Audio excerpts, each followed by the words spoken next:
안녕하세요. 저는 경기도 광주에 거주하는 60대 여성입니다. 오늘은 다른 사람이 아닌 제 자신이 부끄러워하는 이야기를 전하려고 합니다. 70년 가까이 살면서 이제까지 많은 사람들로부터 크고 작은 도움을 받으며 살아왔습니다. 이 중에서도 가장 크게 받은 도움에 관해 이야기하고자 합니다.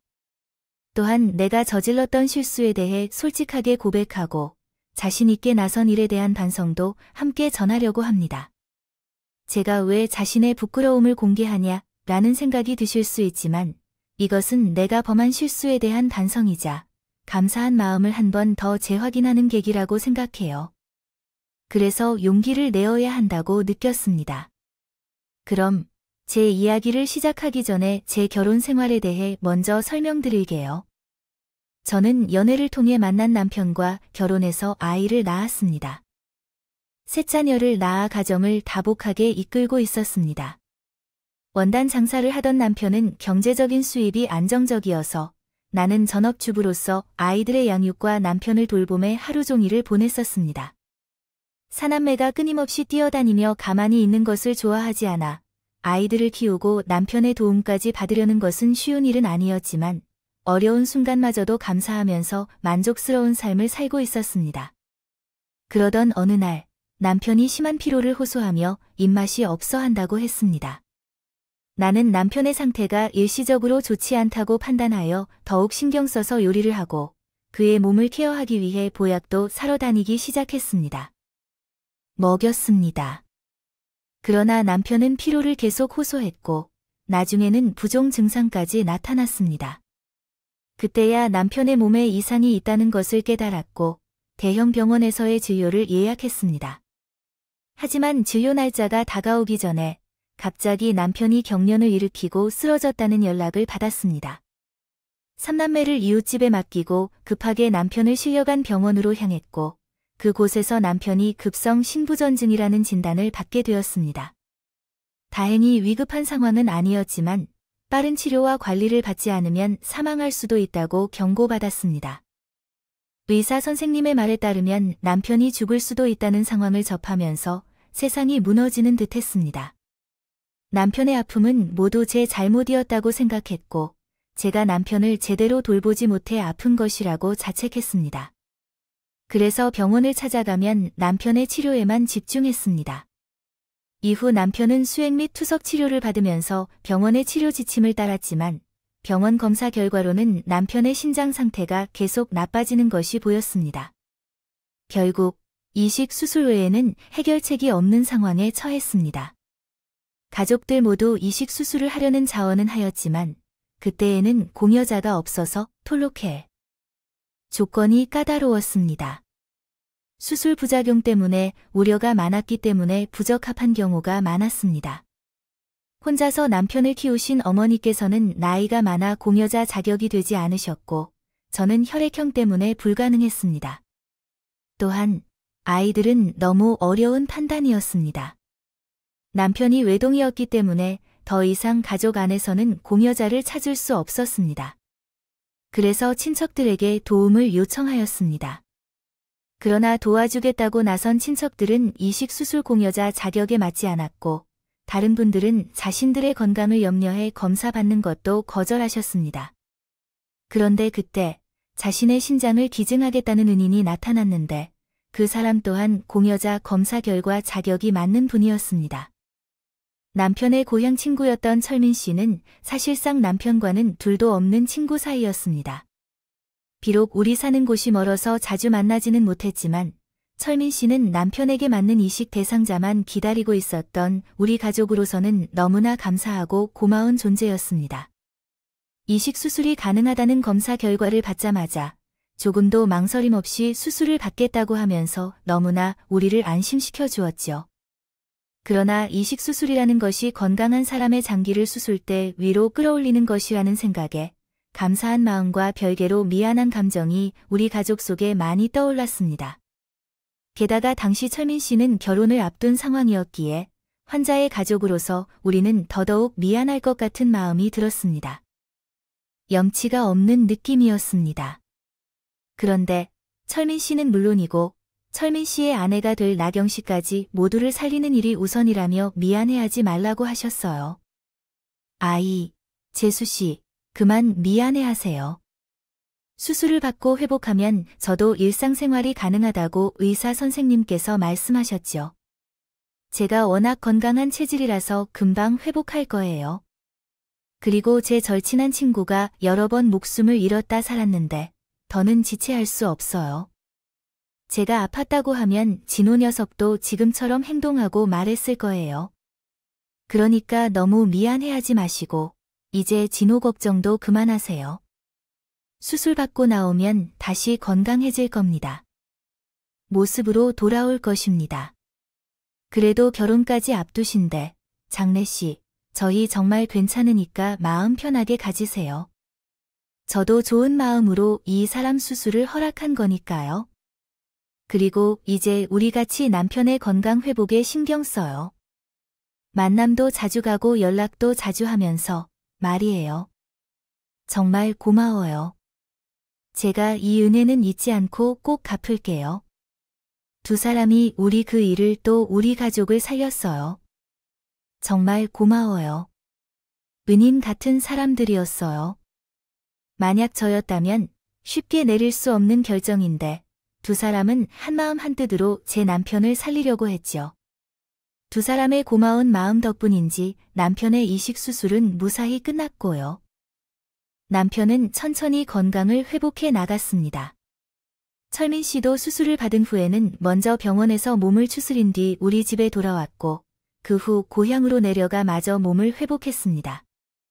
안색부터 좋아지는 남편을 보며 더 이상 건강에 대한 걱정은 없을 것이라고 생각했습니다. 그러나 수술을 받은 지 2년이 다가올 즈음 남편이 수술받은 신장 부근에서 통증을 느꼈습니다. 처음에는 수술 후 유발될 수 있는 통증이었을 거라 생각했지만 너무 자주 아파서 의심스러웠습니다. 이전에도 병원 방문을 미루다 급성 신부전증이 발생한 적이 있어서 이번에는 같은 실수를 범하지 않기 위해 빠르게 병원에 가기로 결정했습니다. 그러나 무슨 이유에서인지 수술을 받은 신장 부근에 큰 염증이 발견되어서 병원 측에서는 수술 후 경과도 좋았고 정기적으로 받는 검사 결과에서도 이상이 없어서 염증이 생긴 일에 대해 어찌 된 일인지 모르겠다고 했습니다. 그건 저희 쪽도 마찬가지였죠. 수술 후 남편은 신장에 무리가 가지 않는 식단으로 새끼를 챙겨 먹었고 소화제나 비타민 같은 가벼운 약도 절대 먹지 않았습니다. 입으로 들어가는 건 무조건 병원 의사와 상담을 한 후에 결정했죠. 어찌되었든 그 이유는 알 수 없었지만 남편의 신장 수치는 위험한 수치였기 때문에 병원에 입원하여 치료를 받게 되었습니다. 병원에서 위험하다고 했지만 남편은 농담을 할 만큼 여유가 있었기 때문에 병원에서 관리와 치료를 받으면 나을 것이라고 생각했어요. 그런데 하루하루 상태가 나빠졌던 남편은 급기야 혼수 상태에 빠지게 되었고 의식을 잃은 뒤 이틀 만에 세상을 떠나게 되었어요. 너무나도 허망하게 남편을 잃게 된 저는 가슴이 찢어지게 아팠습니다. 공여자를 찾기 어려운 이식 수술까지 잘 마치고 건강하게 지내던 남편이 갑작스럽게 세상을 떠나니 그 현실을 믿을 수가 없었어요. 그렇다고 남편이 이래전 슬픔에 빠져 있을 수도 없었죠. 제가 먹여 살려야 하는 아이가 셋이나 있었기 때문이죠. 허망하게 세상을 떠난 남편의 장례를 마친 뒤 저는 눈앞에 보이는 현실에 쫓겨 살게 되었습니다. 과거에는 남편이 병으로 치료를 받는 동안과 수술비 등 추가로 들어간 비용으로 이미 모아둔 제사비를 모두 소진했고 빚만 남게 되었습니다. 우선은 집을 팔아 필요한 돈을 마련한 후 그 이후에는 혼자 아이 셋을 키우기 위해 일을 하며 살아왔습니다. 처음에는 경험이 없어서 불안했지만 집에서 하는 부업이나 식당 청소, 공사장 청소 등 어떤 일이든 시간이 맞고 돈이 되는 일이라면 마다하지 않았습니다. 집안일과 바깥일을 혼자서 해내며 정신없는 일상 속에서도 언제나 자녀들의 교육에 특히 신경을 썼습니다. 그 중에서도 애들 아빠가 없어서 어떻게든 해야 한다는 말은 가장 듣기 싫었던 말이었습니다. 그래서 제가 가르칠 수 있는 예절 교육은 물론이고 애들이 공부하는데 시간과 돈을 아끼지 않았습니다. 하지만 그렇게 지원을 해준다고 한들 다른 집의 애들이 받은 지원만큼은 아니었겠죠. 게다가 제 직장과 집 계약 때문에 이사를 가야 했고, 애들도 그때 그 생활이 참으로 많이 힘들었을 겁니다. 그러나 아이들은 곧고 바르게 자라고 힘든 엄마를 생각하여 앞날을 자기들이 잘 찾아가도록 도왔어요. 또한 첫째와 둘째 모두 자신들이 고생하더라도 막내 동생만큼은 고생 없이 많은 지원 속에서 자라길 바랬죠. 그래서 첫째와 둘째가 돈을 벌어서 물론 막내 동생들에도 부족함이 없게 했어요. 첫째부터 시작해서 나는 동생 뒷받침을 해주었어요. 그 덕분에 막내인 미연이는 유학을 다녀와 외국계 회사에서 일하며 가족들의 바람 속에 살고 있었죠. 첫째와 둘째는 이미 결혼을 하고 나간 상황이었고, 막내도 어디를 가든 눈에 띄는 사람이 되어 지금은 제가 자식들에게 더 이상 피해주지 않게 몸을 잘 챙기면 된다고 생각했습니다. 그때부터는 자식들 걱정을 덜고 지내고 있었어요. 하지만 한순간 가슴이 덜렁거리는 일이 생겼습니다. 알고 지내던 지인을 마주치고 집으로 돌아오는 길에 거리에서 무언가 심각하게 생각하고 있는 막내딸을 발견했어요. 반가움에 가득 찬 마음으로 딸에게 다가가니 얼른 집으로 가자고 했거든. 미연아, 너 어디 있니? 응. 한별 건물에 왔어. 어디에 왔냐고. 그런데 한별 건물 앞에 있는 대학병원에 무슨 일로 가니? 그만두고 집에 있어. 도대체 무슨 일이야? 미연아, 남자친구랑 약속이 있는데 이런 길자가 나오네. 남자친구랑만 있으면 되지. 응. 지금 가지고 있니? 응. 네. 아침에 만나러 올게. 글쎄요. 왜 그런 행동을 했는지 이해되지 않아요. 미연이 이래가지고 아무렇지 않게 무슨 사람도 나이 의심을 했던 건데 정말 후회하게 되는 시기가 온 것 같기도 해요. 미연아, 나 약속 있어도 상대방과 대화 중이라 한 발짝도 못 나가. 응. 엄마, 미연이한테 완전히 밝히지 말고 그 대학병원 교내 아들 있게 가자. 너 언제 시작했니? 아직 학년반이지만 학업외에 1000개의 문제전문학교 학년도 같이 도전해요. 그 학교는 크게 무엇을 가르치나요? 극단적으로 서로 개성을 지키면서 능력 있어 자립적인 사람을 목표로 해요. 미연이랑 상대방과 대화 중이지만 막내딸 한 명과 대화를 하면서 밀린 듯합니다. 카페에 있던 중에 카페 안이 그럴 리가 없다. 엄마가 다른 사람이랑 착각했나 보다. 아휴. 엄마가 괜히 데이트하는데 방해했네. 미안해. 그럼 전화 끊을게. 딸아이가 저에게 남자친구와 함께 있는 거라고 했지만 그 말은 분명히 거짓말이었습니다. 저가 조금 전까지 따라왔던 사람은 딸아이가 분명하여요. 딸아이의 얼굴이 분명하고 입고 있던 옷도 아침에 외출할 때 입었던 것과 똑같았습니다. 뒷모습과 걸음걸이까지도 똑같았는데 딸이 아닐 리가 없었어요. 그러니까 도대체 왜 딸이 저에게 거짓말을 하는지 생각하게 되었습니다. 그 생각은 어쩔 수 없이 계속 들었습니다. 불안한 생각이 점점 확신으로 이어졌습니다. 남편이 세상을 떠난 후 가족들 중 노이로제라는 질병에 걸린 것처럼 과도하게 걱정을 하게 되었죠. 밥상에 올리는 반찬도 무조건 건강한 음식으로 차릴 뿐 아니라 당시에는 생소했던 영양제도 사가며 애들에게 먹였습니다. 게다가 애들을 20대부터 건강검진을 받게 하면서 주변 사람들은 저가 건강염려증이 있다고까지 말했어요. 저도 그것을 인정하고 있었거든요. 그러다 보니 딸이 거짓말을 하면서 병원에 있던 그 당시 상황을 매우 심각하게 느꼈습니다. 딸이 무언가를 감추고 있는 것으로 생각하고 분명히 병과 관련된 문제라고 생각했죠. 그래서 이후로 병원을 돌아다니며 직접 딸을 찾기 시작했어요. 얼마 후에 또 다시 무슨 생각을 하며 딸이 의자에 앉아 있을 때를 보게 되었죠. 미현아, 너 여기서 뭐 하는 거야? 엄마가. 여긴 어떻게 너 카페에 있다면서. 여기가 카페야? 거짓말은 됐어. 너 무슨 일이야? 어디 아픈 거야? 엄마한테 숨겨야 할 만큼 많이 아파. 어디가 아픈 거야? 어디가 엄마? 우선 진정 좀 해요. 나 안 아파. 이번 연애도 건강검진도 받았고 이상 없다고 나왔잖아. 그러면 내가 여기 왜 있는데? 아까 밖에 나갔다가 잠깐 머리 식히러 나왔던 것 같은데. 그러니까 병원에서 꽤 오랜 시간을 보냈는데 엄마에게도 거짓말을 했다는 거야. 무슨 일이야? 어디가 아파서 내가 병원에 있는 거야? 엄마 이런 건 아니라고 해서 제발 집에 들어가서 솔직하게 다 말해줄 테니까 먼저 병원에서 이러지 말고 집으로 들어가세요. 저녁에 제가 다 설명할 거니까요. 막내딸은 자기가 아픈 게 아니라고 대답했지만 정작 그 병원에 어떤 이유로 갔는지는 제대로 대답하지 못했어요. 딸이 어떤 연휴에 병원에 찾아왔는지 정확히 알아야 했던 저는 계속해서 딸에게 솔직한 대답을 요청했습니다. 그러나 딸은 끝까지 대답하지 않았고 병원 밖으로 데리고 나와서 집에 가서 모든 것을 설명할 것이라고만 했어요. 결국 저는 발걸음을 돌려 집으로 향했지만 집으로 돌아가는 동안 불안했습니다. 집에서 딸을 기다리는 동안에도 마찬가지였죠. 이제까지 한 번도 엄마를 속인 적이 없던 딸의 말에 안심하려고 했지만 마음처럼 잘 되지 않았어요. 계속해서 나쁜 생각이 머릿속을 스쳐 지나가며 꼬리를 물며 불안한 상상만 떠올랐었고요.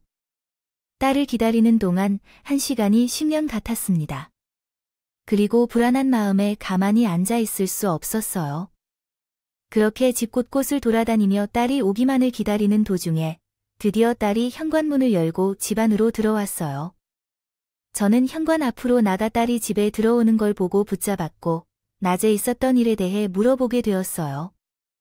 너 정말 무슨 일이야? 뭐 때문에 엄마한테 거짓말하고 병원에 있었던 거야? 엄마는 앉아서 이야기해 달라고 했어요. 어떻게 너 정말 병에 걸린 거냐? 엄마, 무슨 일을 잘못했을까요? 무얼 놓쳤을까요? 엄마? 제가 남자친구를 사귀는 걸 알죠? 사귀고 나서 곧바로 말했으니까 만난 기간도 얼추 알 것 같아요. 지금 하는 말이 왜 갑자기 남자친구에 관한 이야기가 나와 있나요? 저는 준기 씨를 정말 사랑합니다. 사람들이 기준에 따라 얼마나 오래 만났는지, 서류상으로 서로를 진심으로 사랑한다고 판단하는지 모르겠지만 그런 것들과 상관없이 저희 두 사람은 서로를 진심으로 사랑하고 믿고 있어요. 또한 서로의 가치관도 공유하고 있습니다. 그 사람과 결혼하고 싶어요. 허락해 주세요. 뭐, 그게 무슨 문제인가요? 나는 집에 가서 엄마에게 솔직하게 다 말할 것이라고 했지만 왜 갑자기 서둘러야 한다는 피드백이 있나요? 이야기를 하지 않고 남자친구와 결혼하고 싶다는 말을 해결혼 이야기는 나중에 하기로 하고 내가 병원에 간 이야기는 잠깐 너 설마 임신한 거니 그래서 지금 결혼 이야기를 꺼내는 거야 아니요 임신 아니에요 그럼 이제부터 제가 왜 병원에 있었는지 설명할게요 실은 준기 씨가 아파요 준기 씨가 아프다는 사실은 몇 달 전에 같이 병원에 갔다가 알게 됐어요 준기 씨가 암 투병 중이에요. 어쩌다 젊은 친구가 암에 걸렸어 그러면 너희 남자친구 곁에 있어주느라 평안히 있었던 거야 네. 엄마, 아까 말씀드렸던 말 기억하시나요? 그 사람과 결혼하고 싶다고 했던 그 말이에요. 병원에서 대답 못한 것은 그 말씀 전하려고 그랬던 거예요. 뭐, 너 지금 무슨 소리야? 네 남자친구가 지금 암 투병 중이라며. 그런데 무슨 결혼을 해? 결혼은 아무리 완치하면 그때 하는 거지. 투병 중에 무슨 결혼을 해? 원래 결혼하려고 저희끼리 준비하던 중이었어요. 계획대로였다면 준기 씨가 암 진단 받았을 때 양가 부모님께 결혼 인사드렸을 거예요. 지금쯤이면 결혼식을 올리고 있었을 텐데 중간에 이런 일이 생겨버렸어요. 어쨌든 준기 씨와 결혼하고 싶어요. 지금 그 사람 옆에 있어야 해요. 여자친구로서 내가 그 사람 곁에서 할 수 있는 일이 너무 적다고요. 입원을 돕거나 일을 대신하고 싶어도 여자친구로서 할 일이 없는 것 같아요. 하루 종일 그 사람을 챙겨주고 함께 어려움을 극복하고 싶어요. 감정이 가라앉지 않은 상태에서 한 결정이 아니에요. 엄마는 내 행동이 이해되지 않을 것을 알지만 존중하고 결혼을 허락해 주셨으면 좋겠어요. 말도 안 되는 소리 그만하고 내 방에 들어가.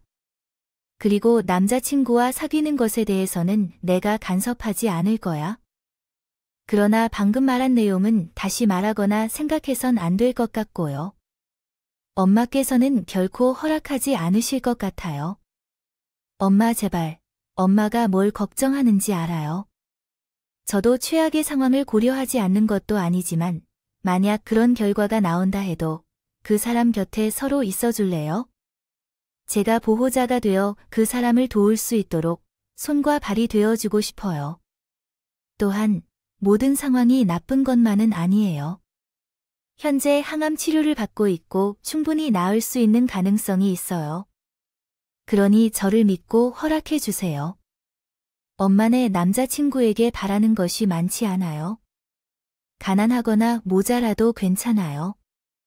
내가 사랑하고 그 사람도 너만을 사랑해준다면 엄마 옆에 있는 사람이 누구이든지 상관없다고. 그런데 몸이 아픈 사람은 안 돼. 넌 엄마가 고생한 걸 보고도 그런 선택을 하겠다는 생각이 들리? 너의 배우자가 얼마나 힘든 일인지 아니? 지금 내가 보기에는 아픈 환자만 힘든 것 같지? 그래서 아픈 네가 힘이 되어주고 싶지. 그건 내가 아무것도 몰라서 그러는 거야. 환자를 돌봄하는 사람이 얼마나 힘든지 아니? 속은 새까맣게 타들어가고 가슴에 남은 그 쇳가루가 썩어 문드러지는 기분이야. 그래도 어떻게든 웃으려고 노력해야 해. 웃음이 나오는 상황은 아니지만 아픈 환자 앞에서 우는 모습을 보여줄 순 없으니까. 나보다 더 어려운 상황에 있는 사람 앞에서는 내 몸이 부서질 것 같다고 투정 부리는 건 할 수 없으니까. 이런 식으로 희생하면서 그 사람이 나은 거지. 그런데 그것만으로 환자가 나을 수 있는 건 아니야. 아무리 좋은 의사를 만나고 좋은 치료를 받아도 어떤 질병이 발생할 확률은 50%야. 그래서 확률이 높아 보이는 것 같아. 엄마가 말한 50%는 모든 조건이 환자에게 맞춰진 상황에서도 반반이라는 말이야. 그런데 이런 상황이 가능할 것 같아.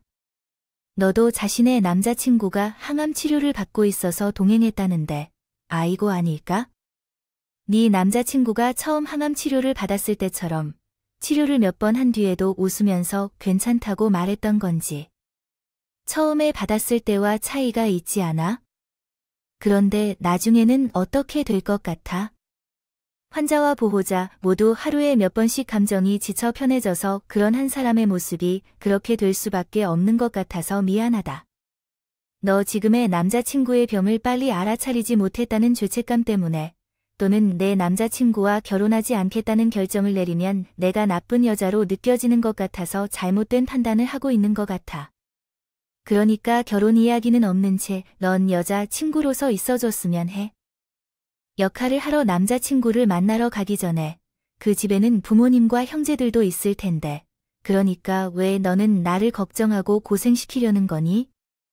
엄마가 어떻게 살아왔는지 알고 다 봤는데 남편을 병으로 잃은 나에게는 이해할 수도 허락할 수도 없는 딸의 부탁이었어. 당연히 딸에게 결혼을 반대하고 그런 일이 일어날 수 없다고 반대했지. 하지만 막내딸은 끈질기게 자기가 결혼해야 하는 이유를 설명하고 나를 설득하려고 했어. 감정에 흔들린 결정이 아니라고 전혀 후회하지 않을 거라고 말했지. 허다고 말하고 행동하지만 못하는 거였어. 나는 딸이 무슨 말을 하든 딸의 입장을 생각하게 돼. 없었으니까요. 그런데 어떻게 될까요? 첫째부터 둘째까지 막내 동생의 편에 서서 제게 설득하기 시작했습니다. 아이들의 이상한 행동에 화도 내고 만나지 않고 울면서 부탁까지 해봤지만 아픈 남자친구와 결혼하자는 막내딸의 고집을 꺾지 못했습니다. 고집이 꺾이지 않을 것 같은 막내딸과 동생의 선택한 결정을 이해해 줄 필요가 있다는 아이들을 보며 계속 반대만 하고 있으면 안 된다는 생각이 들었습니다. 딸이 마음을 바꾸지 않는다면 딸의 남자친구가 결혼을 포기하도록 만든다고 생각했어요. 아픈 사람에게 그렇게까지 하고 싶진 않았지만 저로서도 다른 방법이 없다고 생각했습니다. 결국 저는 막내딸의 남자친구를 만나게 되었습니다. 미연의 남자친구는 저를 보자마자 먼저 죄송하다는 말을 했고 제가 무슨 이유로 만나자고 한 것인지 눈치챈 모습이었습니다. 어머님, 심력 기초 죄송합니다. 내 얼굴을 보자마자 죄송하다는 걸 보니까 왜 불렀는지 알 것 같아요. 그럼 나도 빙 둘러 이야기하지 않을게요. 나 두 사람 사귀는 걸로는 뭐라고 하고 싶지 않아요. 근데 결혼은 절대 안 될 거예요. 미안하지만 이게 정상적인 행동은 아니잖아요. 자신들의 결정이 어떤 결과를 가져올지 충분히 예상하는 성인들은 서로나 가족들에게 상처를 줄 수 있다고 생각해요. 선택을 하면 안 돼요. 그리고 미연이한테 들었을지 모르겠지만 내가 겪은 일 때문에 더욱 두 사람의 결혼을 허락 못 합니다. 그러니까 몸 다 낫고 그때 결혼 허락 받으러 와 주세요. 어머님. 무슨 말씀인지 충분히 이해했습니다. 사실 저도 미연이가 결혼하자는 것을 처음에는 거절했어요. 다른 사람의 도움이 필요한 지금의 제가 미연이를 고생시키는 것은 할 수 없는 짓이라고 생각했기 때문이에요. 그런데 미연이의 뜻이 너무 확고해서 제가 어쩔 수 없었죠. 그리고 저도 항암 치료를 받으면서 미연이가 제 곁에 있어줬으면 좋겠다는 생각을 했어요. 미연이가 곁에 있으면 힘든 일도 있지만요. 무조건 나아져야 한다는 생각이 들 때 또한 미연이가 내 곁에 있다면 반드시 나아질 수 있다는 확신이 들었어요. 우리는 많은 대화 끝에 내린 결정입니다. 이해되지 않더라도 우리를 믿어주시면 감사하겠습니다. 한 번만. 그 한 번만으로 내 딸의 인생을 망치려 하지 마세요. 병이 어떻게 낫고 나을 수 있다는 확신을 가지고 태어난 것입니다. 아픈 사람에게 이런 말을 하고 싶진 않지만 정말로 너무 이기적이고 염치 없다는 생각이 들지 않아요. 도움이 필요한 상황이니까요. 멀쩡한 내 딸을 고생시키는 거 아니냐고요. 사람이 필요하면 간병인을 고용해요. 형편이 안 되면 부모님께 도와달라고 해야 해요. 해멀쩡히 잘 살고 있는 내 딸의 인생을 망쳐서는 안 된다고요.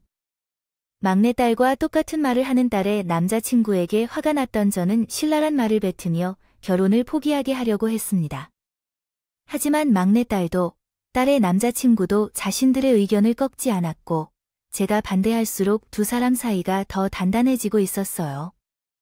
이러다가는 제 허락 없이 두 사람이 마음대로 결혼할 것 같았습니다. 무슨 방법이 필요한지 고민하다가 현재 상황에 대해 다시 생각해봐야겠습니다. 방법을 고민한 끝에 한 가지 생각이 떠올랐다.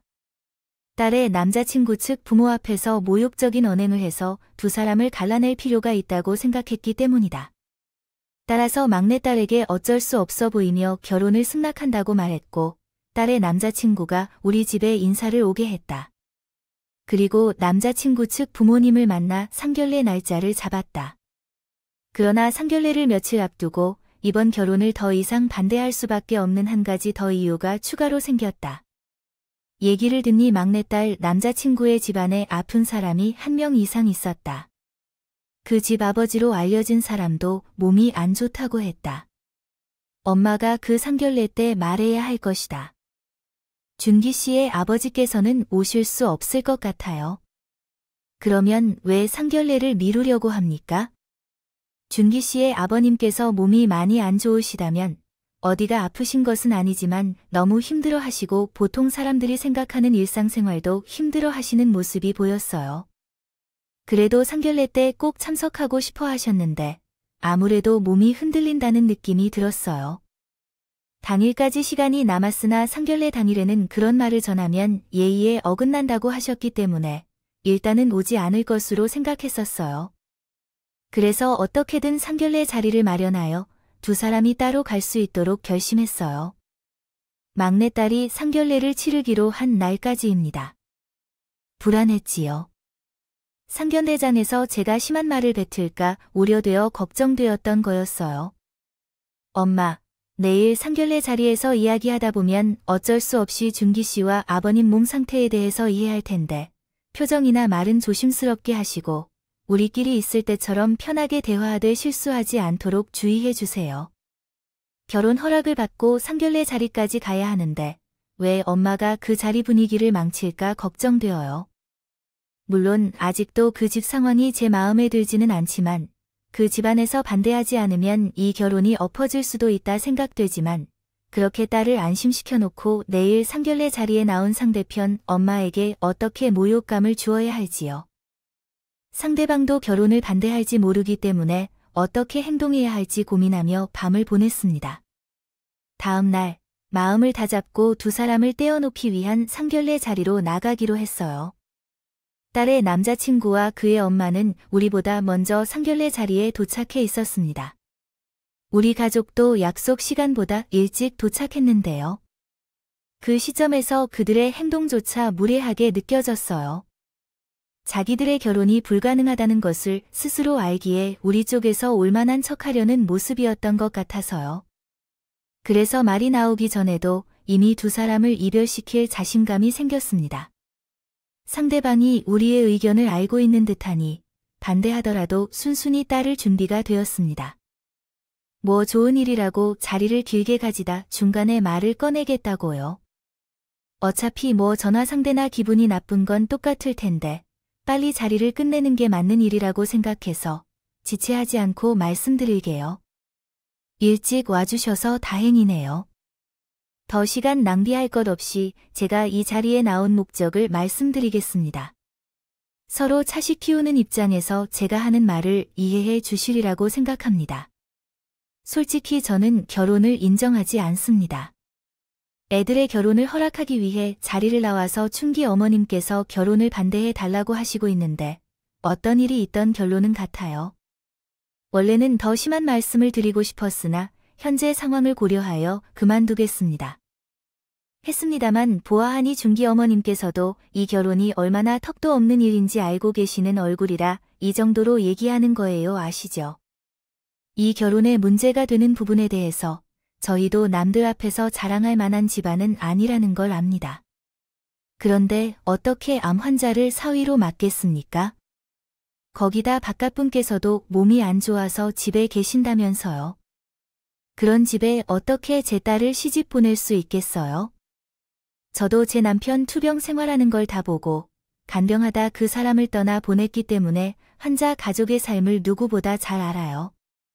그래서 다른 건 몰라도 아픈 사람이 둘이나 있는 집에는 보내질 못하겠네요. 저 혼자로는 애들 떼어놓는데요. 준기 어머님께서도 좀 말씀해 주세요.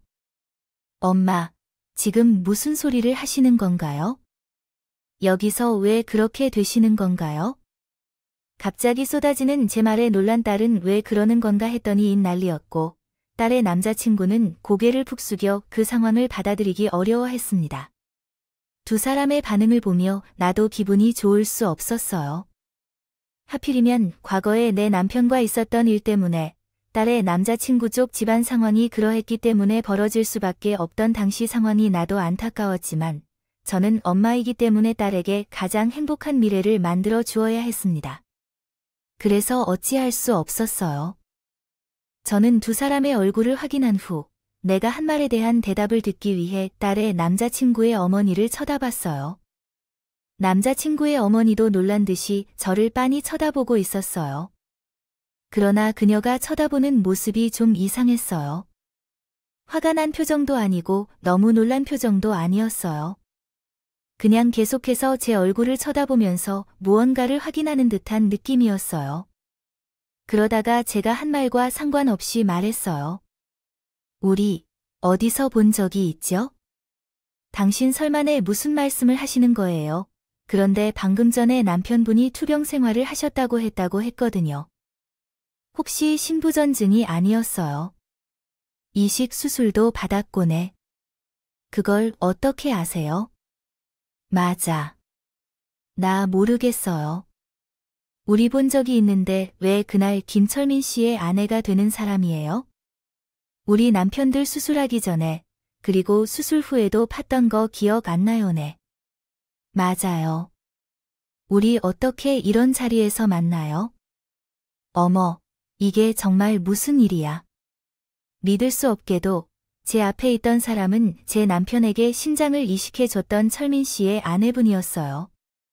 남편이 허망하게 죽은 뒤 새 남매 키우느라 정신이 없어 마음을 표현하지 못했지만 큰 결정을 해줬던 철민 씨와 나경 씨에게 감사한 마음을 가지고 살았었습니다. 이식 수술을 하고 남편이 세상을 떠나도 남편과 같이 보낼 수 있는 시간을 더 주어준 두 분께 정말 감사했어요. 그런데 사는 일이 바빠서 갚지 못한 은혜를 입에 씹히는 듯이 그 두 분께 사실 연락 한 번도 못 드렸어요. 그러나 그 분을 그 자리에서 만났어요. 그와 과거에 남편을 도와준 일로 다시 한번 감사함을 느낄 수 있었고 너무 반가웠지만 그 순간은 잠시였습니다. 방금 전 제가 한 말들이 생각났어요. 그래서 마주친 나경 씨를 똑바로 쳐다보기 힘들었어요. 내 은혜를 받은 분에게 마음에 상처 주는 말을 한 것 같아서 숨이 막히고 그 말을 한 입을 꿰매고 싶었습니다. 할 수만 있다면 시간을 되돌리고 싶었어요. 그래서 달아오르는 고개를 숙인 채 죄송하다는 말만 하고 있었어요. 죄송합니다. 나경 씨, 제가 우리 남편, 은인분께 그런 말을 해서는 안 된다는데 정말 죄송합니다. 왜 이러세요? 이러지 마세요. 우리가 오랜만에 만나는데 고개를 숙이세요. 애들 이야기는 나중에 하는 걸로 하고 여기 제 전화 좀 받아보세요. 신호 씨와 가족들 소식을 애타게 기다리던 사람인데 미안한 마음에 어쩔 줄 몰라 하는 제게 나경 씨는 자신의 휴대폰을 쥐어줬어요. 그때 정신이 없어서 휴대폰 넘어 수화기를 주고 있는 사람이 누굴지 생각할 수가 없었어요. 나경 씨가 전화를 걸라고 하자 누구인지 모르고 손에 쥐고 있던 휴대폰을 받아 전화를 이어갔다. 여보세요. 안녕하세요. 전 황윤수라고 합니다. 맞으셨나요? 아니요. 전 김철민입니다. 기억하십니까? 아닙니다. 아내가 황 씨 만나서 전화번호를 바꿔달라고 했는데 무슨 일인지 궁금했어요. 황 씨 만나봐요. 죄송합니다.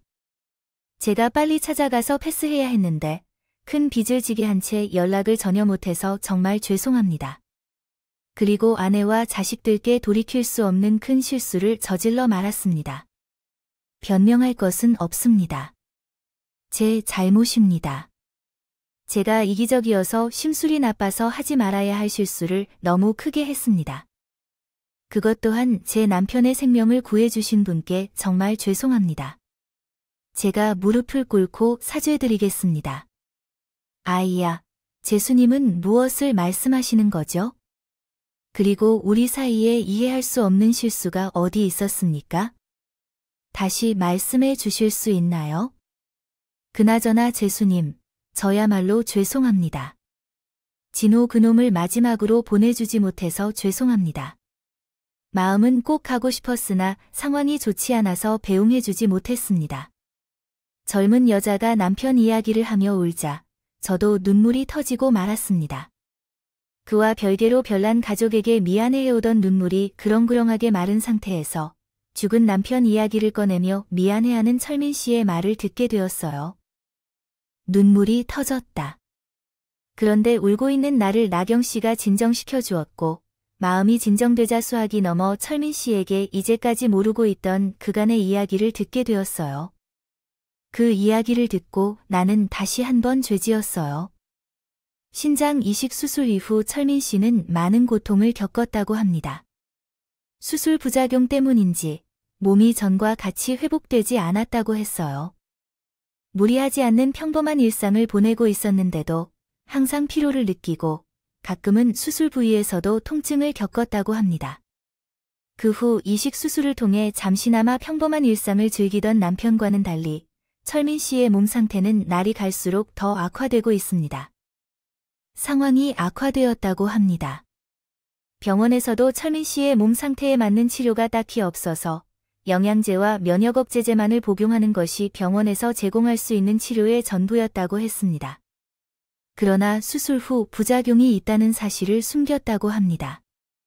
그는 자신이 내린 결정 때문에 우리 부부가 죄책감을 느끼지 않도록 괜찮은 척을 해왔던 것입니다. 그 결과 남편이 쓰러진 소식에도 찾아오지 못했다고 합니다. 철민 씨의 몸 상태가 나빠져서 한눈에 보이는데도 자신의 모습이 변해 있어서 우리 부부가 미안해하며 병원에 입원한 남편의 상태가 더 나빠질까 걱정했다는 것이죠. 철민 씨는 절친한 친구인 남편이 일어날 거라고 생각했다고 합니다. 그래서 회복된 친구를 만날 생각만 했다고 해요. 그런데 남편이 끝내 병원 침상에서 일어나지 못했던 거죠. 친구의 죽음 이후에는 철민 씨 개인적으로 저희 가족 앞에 나서기 힘들었다고 합니다. 마음이 복잡했다고 해요. 아픈 자신의 모습을 저희에게 보여주는 것도 미안했고 자신의 심장이 건장하지 못해 친구를 죽게 만든 것 같아 자책을 했다고 말했죠.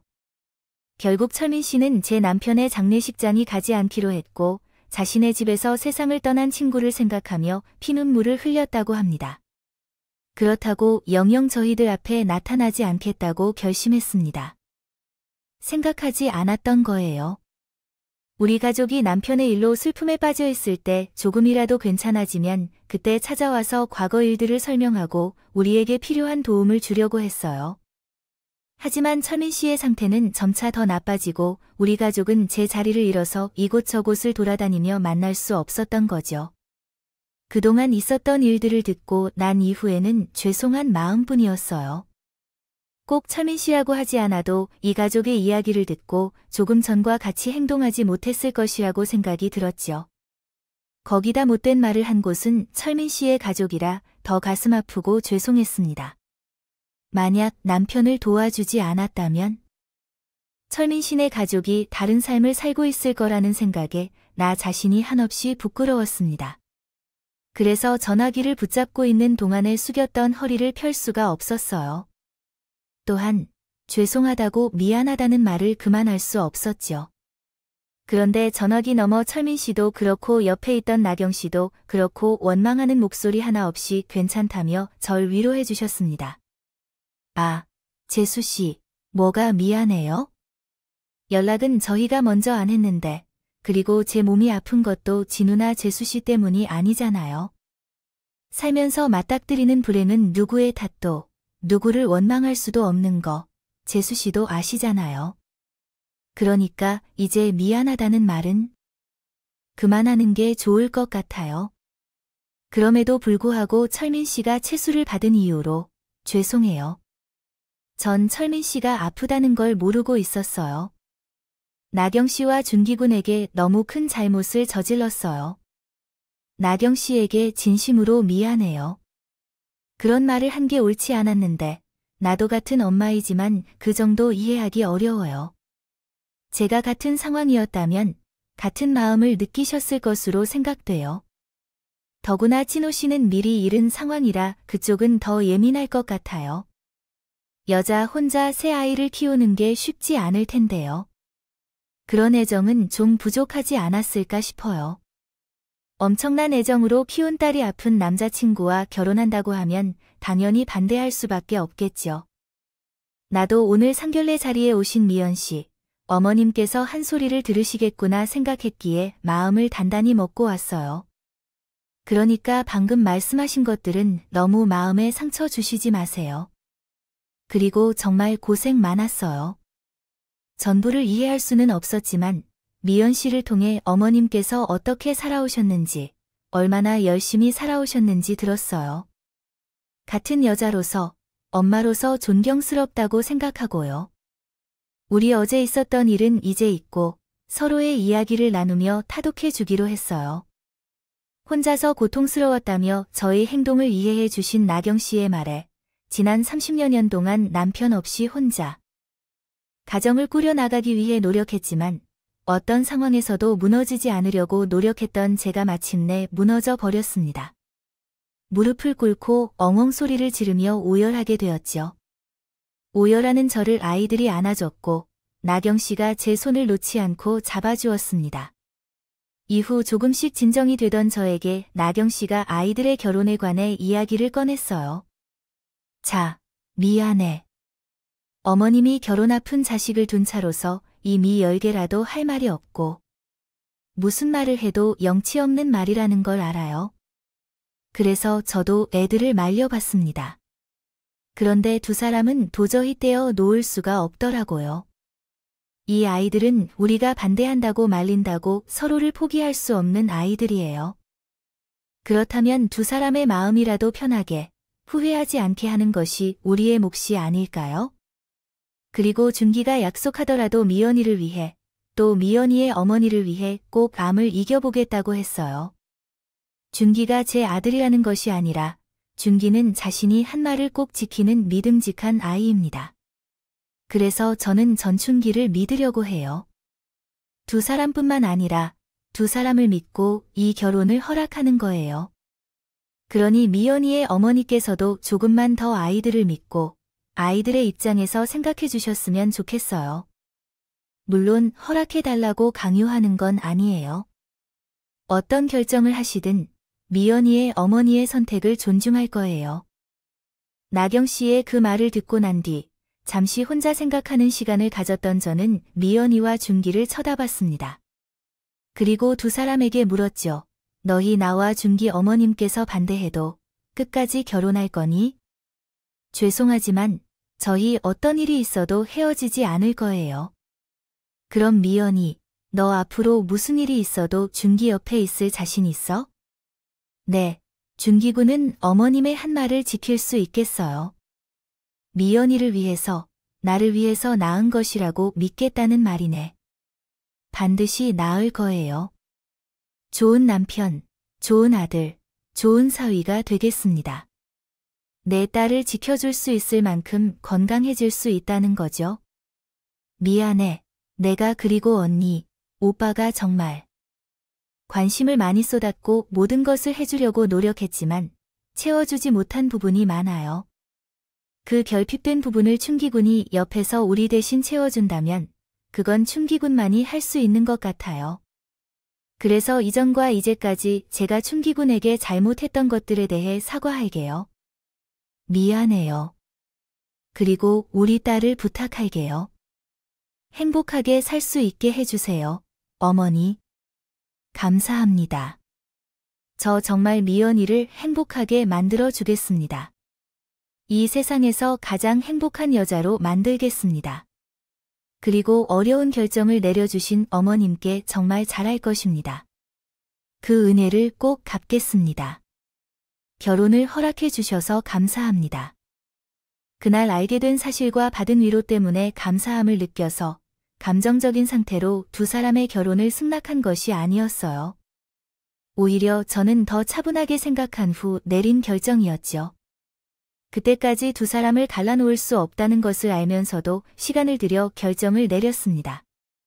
또한 사랑하는 사람 곁을 지키는 것이 후회할 일이 아니라는 것을 알았고 과거에도 비슷한 선택을 했음에도 불구하고 고집을 부리고 있었습니다. 이 고집은 아직 마음속에서 남편을 완전히 떠나지 못했기 때문이었어요. 그러나 그것에 대해 사돈께서 한 말 덕분에 깨닫게 되었어요. 그래서 마지막으로 두 사람의 의지를 한 번 더 확인한 다음 허락을 받았던 것이에요.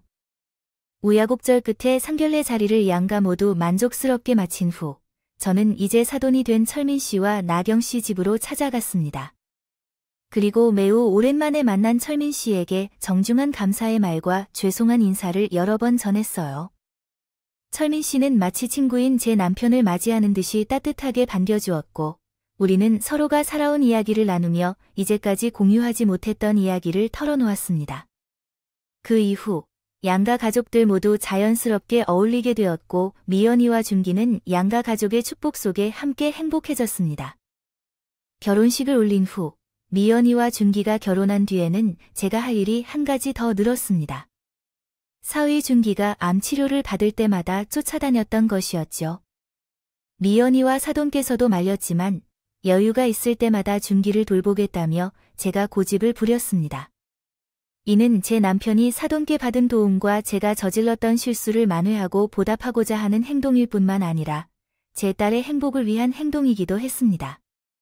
그래서 불만이 있거나 힘들지 않았고 오히려 너무나도 감사하게도 준기의 모습이 점점 좋아지는 것을 곁에서 지켜볼 수 있어서 더욱 보람찼습니다. 그리고 그 시간에는 사위 준기를 점점 더 알아가는 시간이었어요. 무조건 결혼을 반대하느라 보지 않으려고 했던 준기의 모습은 제가 생각했던 것보다 더 듬직하고 사랑스러운 아이였습니다. 이런 사위를 제 아집 때문에 놓칠 뻔했다고 생각하니 어쩌다가 그렇게 무식한 행동을 했던 건 후회가 들 정도였어요. 그 힘든 항암 치료를 하는 동안 준기는 가족들 누구에게도 짜증 한 번 내지 않았고 스스로에게도 항상 웃음을 지어주며 어려운 시간을 잘 이겨냈습니다.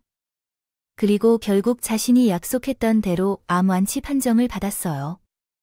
그는 단순히 항암 치료를 받은 게 아니라 치료를 마친 후 5년이 지난 지금도 이상이 없어요. 저는 암 완치 판정을 받았다면서 완전히 나을 것이라고 생각했었습니다. 사위의 암 완치 판정을 듣고 나서 제게는 마음의 짐을 조금 덜 수 있었어요. 그 후에는 다른 고민거리 없이 행복한 삶을 즐겼어요. 제 아이들은 모두 결혼을 했고 저는 은인과 사돈이 되어 마무리가 된 것 같아서 더는 걱정할 일이 없었어요. 아이들과 배우자들도 모두 정말 잘해주어서 마음이 편안했습니다. 그래서 이제는 마음 편히 늙어가기만 하면 되겠구나 생각했는데 예상치 못한 일이 있었어요. 전에는 건강을 잘 챙긴 줄 알았는데 알코올성 간경화 말기라는 충격적인 진단을 받게 되었어요. 그래서 급히 병원에 입원해야 했습니다. 간 이식을 하기 위해 공여자를 찾게 됐죠. 고마운 말에 가족들 모두가 간 이식을 해주겠다며 동의했지만 그중 막내 사위 준기가 자신이 결혼 허락을 받았다가 암투병으로 고생했던 생활할 때 받은 은혜를 갚겠다며 가장 높은 목소리로 이식을 해주겠다고 주장했습니다. 요즘은 공여자와 수혜자 사이에 큰 제약이 없는 상황이나 말이 되죠. 누구라도 가능한데 오히려 거절하려고 했습니다. 사돈이 남편에게 이식을 해준 적도 있었고 암투병으로 힘들었던 사위를 다시 한번 병원 침대에 눕히기 싫어서 거절하려고 했는데 자신이 꼭 해주고 싶다고 고집을 부리더군요.